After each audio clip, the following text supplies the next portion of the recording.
an overabundance of a fear of black people. And the type of training they're receiving.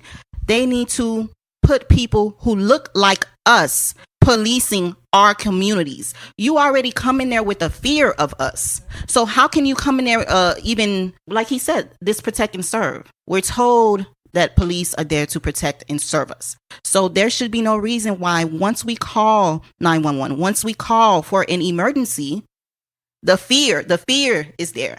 There's no trust there now. There's absolutely no trust between us and the police. So we need to have people that look like us, people who we feel like we can trust to do the things necessary in our communities without killing us.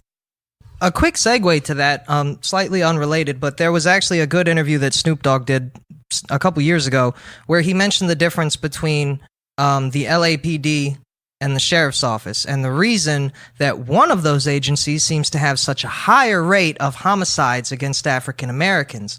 And he stated that that reason is because the other agency requires its officers to spend 2 years as corrections officers in the LA County Jail, where the majority of inmates are Black, Latino, or African American. That gets them accustomed to being around that group of people, so they no longer fear them on sight. So by the time they get out on the streets, they're familiar with their culture and their customs.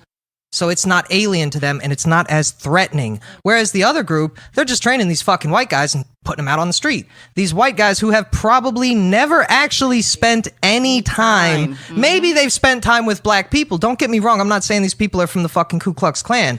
But I sincerely doubt they ever lived in a black neighborhood or even spent time in a black neighborhood. These are the fucking white guys who are like, no, look at my black friend, I'm not racist. I have a black friend that I had a class with in high school. Yeah, like the one black kid in their fucking creative acting class or some shit. That's how it goes, though, really. You know, it's funny to me, like, whenever people bring up the whole lack of training excuse, I'm thinking to myself, let me think about this real quick. You're talking about a lack of training. We are training